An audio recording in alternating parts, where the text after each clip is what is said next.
Chapitre 3. L'Azkaban, Lozère. Le matin, dans la salle à manger de l'ancien presbytère, le groupe des 5 Français râle. Ils n'ont plus de café.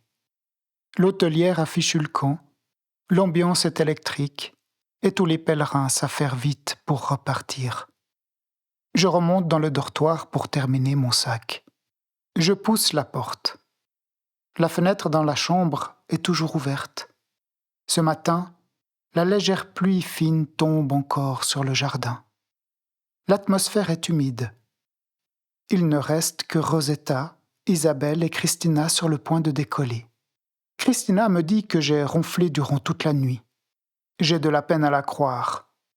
Dans l'ambiance générale de ce début de journée, je n'ai pas très envie de me remettre en route. J'éprouve un profond sentiment d'ennui. J'attends patiemment que tout le monde soit bien parti pour empaqueter mes affaires. Je traîne en lassant mes chaussures. Je finis par sortir de l'édifice religieux. Je prends le chemin pour contourner le jardin et je commence à gravir la colline. J'espère ne rencontrer personne. Je n'ai pas parcouru 200 mètres que je retrouve déjà Christina et son amie Isabelle. Elles ont opéré un demi-tour. Elles ont oublié leur bâton. Elles sont pourtant bien parties, voilà 15 minutes, à toute allure. Et maintenant, avec leur bâton, elles se retrouvent derrière moi. J'ai besoin d'être seule. Je veux comprendre pourquoi je m'ennuie. Je suis donc obligé d'accélérer mon pas pour ne pas me faire rattraper. En regardant mes pieds, je me surprends à repenser à d'anciens collègues. Avec le temps, certains se sont pratiquement transformés en véritables ennemis. Le monde professionnel, visiblement, je ne l'ai pas bien compris. Faut-il faire comme eux, tout faire pour écraser, mentir, manipuler et diffamer, afin d'avoir sa place? J'ai ciblé ce qui m'ennuie. C'est peut-être d'écouter des personnes râler pour des problèmes, que ce soit pour du café ou des problèmes techniques. Il me semble avoir encaissé une forme d'overdose. Je remonte un sentier de terre noire. Il traverse une forêt d'arbres de taille moyenne. Je longe un mur de pierre entassé sur ma gauche. Tout est silencieux.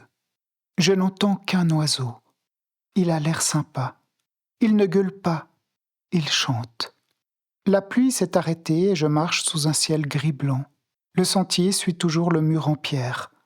Des citations écrites avec un gros stylo feutre noir sur des cailloux plats sont disposés le long du chemin. La première que je lis me dit « L'art, dans son ensemble, n'est pas une création sans but qui s'écoule dans le vide.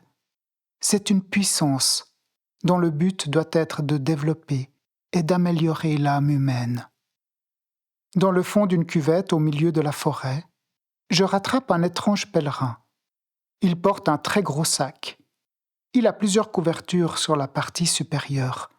Elles sont attachées avec des lanières. Elles sont si lourdes que tout menace de se casser la gueule. Mais le plus étonnant, c'est qu'il traîne la toile d'une tente par terre dans la boue. Elle est devenue très sale, mais cela ne semble pas vraiment l'inquiéter.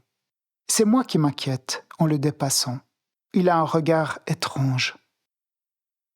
Je retrouve de nouvelles citations sur des pierres. Le voyageur voit ce qu'il voit. Les touristes voient ce qu'ils sont venus voir. On est esclave de ce qu'on dit et maître de ce qu'on fait. Si tu n'arrives pas à penser, marche. Si tu penses trop, marche. Si tu penses mal, marche encore. Je réfléchis en me déplaçant toujours dans la forêt. Je pense trop et mal. C'est bien possible. Je lève la tête et j'éclate de rire. Je m'approche d'un village. Il s'appelle Montcuq. L'après-midi est très tranquille. Le ciel est toujours couvert. C'est très agréable. La température est parfaite.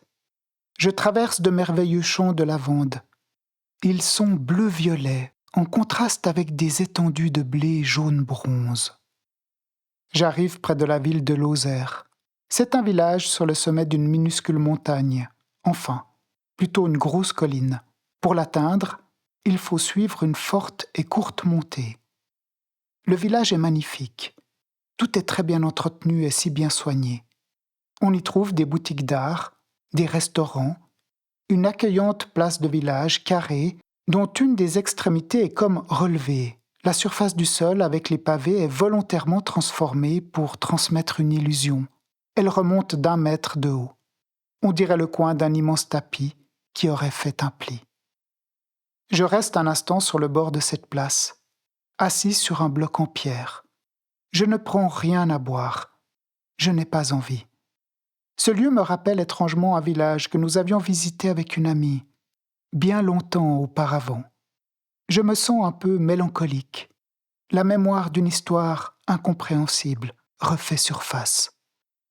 Je choisis de redescendre la route. Je prends la même direction, mais je me trompe de chemin. Je me suis engagé dans un détour depuis que j'ai pris à gauche à l'intersection. Je m'énerve contre moi-même. Le sentier devient boueux. Je me ressaisis. Je dois travailler mon énergie intérieure.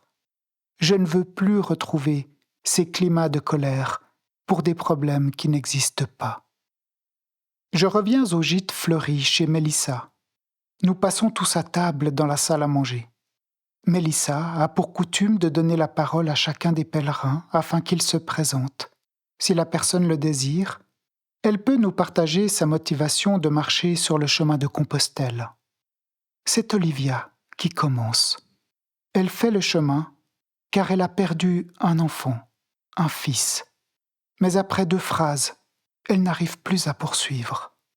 Elle ne peut plus parler. C'est trop dur pour elle. Elle a l'impression que son enfant la suit partout derrière elle. Elle se retourne constamment sur les routes, car il est là, juste derrière, nous dit-elle. Les 4 filles font Compostelle pour se retrouver. Elles sont amies depuis plus de 20 ans. Daniel vient de l'Isère. Il a 69 ans. Il marche, car il a toujours voulu le faire, et maintenant, c'est le moment. Laurent et Clarisse, lui est malvoyant. Elle est son guide et marche systématiquement devant. Ensemble, ils parcourent les chemins, car les enfants sont grands, comme pour Daniel. C'est aussi le moment. 2 autres femmes sont en dépression. Marcher tous les jours leur permet d'aller de l'avant. Je les écoute. C'est très touchant, presque trop. Je me sens épuisé. Je me rends discrètement dans mon lit. Je ferme les volets, car il fait jour encore. Je m'endors avec une émission YouTube sur les oreilles. Elle me parle de peinture rupestre. Il fait chaud dans la chambre. J'étouffe. Daniel fait un peu de bruit. Je m'endors, la lampe allumée jusqu'à minuit. Je me réveille alors et j'éteins tout. Je patiente longuement dans un demi-sommeil, sans trouver de raison pour laquelle je suis là. Je lutte avec mon esprit dans une émotion de mélancolie et de tristesse. D'où vient-elle? Est-ce la discussion de ce soir? Olivia me semblait si malheureuse. Je me bats avec cette sensation. Je la frappe contre terre. J'ai choisi qu'à partir d'aujourd'hui, ce soit moi qui décide, et non plus toujours cette sensibilité pour tout. Je suis plus fort que la mélancolie.